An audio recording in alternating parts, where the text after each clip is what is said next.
corporation that carries on business in Ontario, and I'm adding this, or an owner, director, major shareholder, or chief executive officer of a corporation that carries on business in Ontario is prohibited. I mean, if you really want to reduce corporate influence, don't allow the directors of corporations to do business in Ontario if you believe that it's all about influence on politicians. And then the same with the trade union, or an officer or business agent of a trade union. Okay? If you want to reduce influence, then cut all these people out. I don't think this will carry, and I certainly won't vote for it either.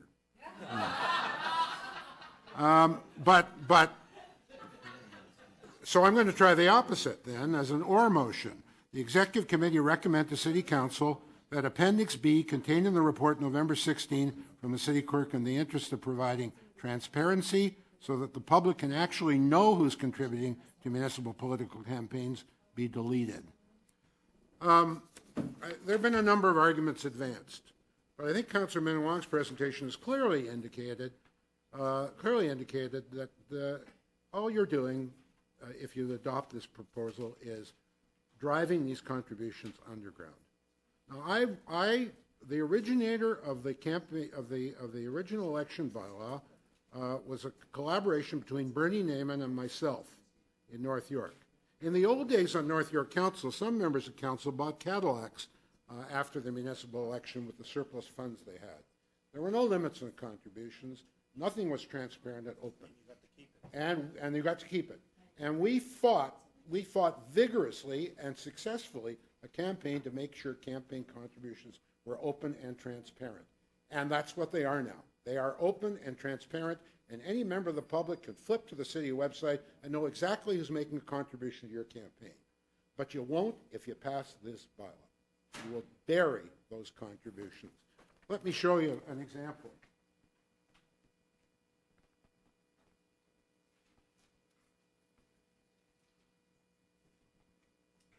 The development company here is called Tribute Communities. They contributed $750 to my campaign and to 6 other members of council. Well, all right. All right. They've contributed as a company to my campaign and to several other members of council. Okay? But some members of council in the last election did not make a contribution or did not accept corporate donations. So Tribute Communities, same postal code, same address, contributed through Al Litfield and Howard Sokolsky, who both contributed to the mayor's campaign and contributed to Mayor wannabe Mayor Pitfield's campaign. In other words, this corporation still made a contribution to the campaign, but they did it through 2 individuals. And can the individuals donate twice? Well, of course they have. They've done here. They have different names. They didn't break any laws. This is completely legal. What they did is completely legal, and it will continue to be legal if you pass this bylaw. So you just won't know who they are.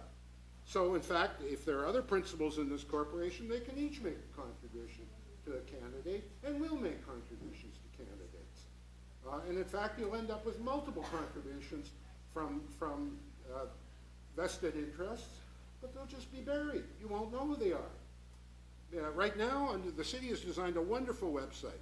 If you type the last 3 letters of a postal code in, you will find all the contributors who came from a particular address.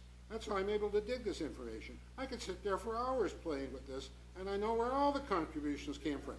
If you prohibit corporate contributions, they will be gone. You will never be able to use the website to determine that. And I think this is wrong. I fought my whole career to make sure that contributions to campaigns were open and transparent. And I'm not about to see it go down on the basis of let's pretend politics. Because that's essentially what we have here. We have let's pretend politics. Let's pretend if we prohibit corporate contributions, we will end the influence of vested interests at City Hall. Let's pretend that we're enacting a reform that in fact does the exact opposite of that reform. So Councillor Davis asked, what went wrong? Or how did this happen that some 4 members of council can keep their surplus and take it into the next election? How did we screw up? Well, we screwed up because we listened to Councillor Walker, who imposed on us through moral suasion a poorly thought out, half-baked scheme. And that's exactly what is happening here today. And it may be a moral thing to say, I'm not going to accept corporate contributions, but let's pretend politics. And frankly, now we've had people come forward and say, well, four provinces and the country have banned corporate contributions. But they didn't know that, in fact, those contributions are being made to riding associations, and those riding associations are making contributions to campaigns. And that's the very difference we struggled with at the very beginning of this exercise 25 years ago when Bernie Naiman and I sat down to try and figure something out. We don't have riding associations. So even if provincial candidates or federal candidates ban corporate contributions, they're still being made to the riding associations, and they still have access to all that money. And the influence that was there at the beginning is still there if, in fact, you believe that these contributions are influencing development. We've got a pretty good system now.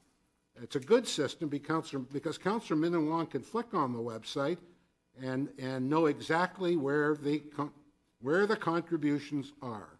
Okay, any citizen can do that. They know who is contributing to their municipal politicians. If you ban corporate donations, that information will disappear from the websites and disappear from the public view. And you will be doing something you had not intended to do. You will be taking a retrograde step and, in fact, taking apart a reform that many of us fought for many, many years to get, and that's openness and transparency. And so I would hope that you would approve my second motion, which deletes Appendix B and does not launch us into that. Having said all that, there are many good reforms. You're well over 5 minutes because I didn't start your time until you were standing down there. Okay. So I'm going to ask you to wrap up. Yeah, okay. Having said that, I support all the other reforms in this package. This is the one I really think is not a reform. Councillor, I'm advised by the solicitor that the City of Toronto does not have the power to ban individuals from making campaign contributions. Rule it out of order. Which is the effect of your motion. With some regret, actually, I'm ruling it out of order. I don't mind it being ruled out of order. No, then you don't have to vote against it. All right. The next speaker is Deputy Mayor Pantalone. Thank you. But not my second one. Well, members of council, it's easy for me, I guess, to support the recommendations because I was one of those 9 members that did not accept union or corporate donations. But I think that Councillor Moscow misses the point. I mean, he's truly been a leader in a sense of ensuring municipal accountability and transparency. There's no doubt about it. I've been there, I've observed it, and anybody can comment on that. However, in this case, democracy, like justice, has to not only be done, but also be seen to be done. And in order to have faith in the system, if you will, of elections, which is what democracy is all about. And there's no doubt that out there's a perception that somehow having corporations and having unions is negatively affecting and unduly influencing the decision-making process and the democratic process. And whenever people have a negative perception of democracy, guess what? They don't vote, or even if they vote, vote cynically, and they denigrate the system, denigrate the democratic process. And that is the problem, because people think it either doesn't make any difference, they're all the same anyway, or they're all in the packets of unions or corporations. So I think the recommendations are in the right directions and ought to be supported because of that. If there is problems in the way it is, and Councillor Moscow has identified some problems, then you work towards tweaking it in an evolutionary process towards solving those problems. That's how one addresses it, not by simply being blindsided to the fact that there's a real perception out there about the democratic process, which, as we all know, it's very, very precious. We tend to forget as human beings, that the idea of equality, liberty, and brotherhood or sisterhood, it really is a result of the French Revolution a couple hundred years ago, which is a split second in human evolution, split second, And you also forget the fact that as we involved, people could not vote in this country unless you had property 80 years ago. You could not vote if you're a woman. So therefore, democracy is a new concept. And therefore, the last thing that we should be allowed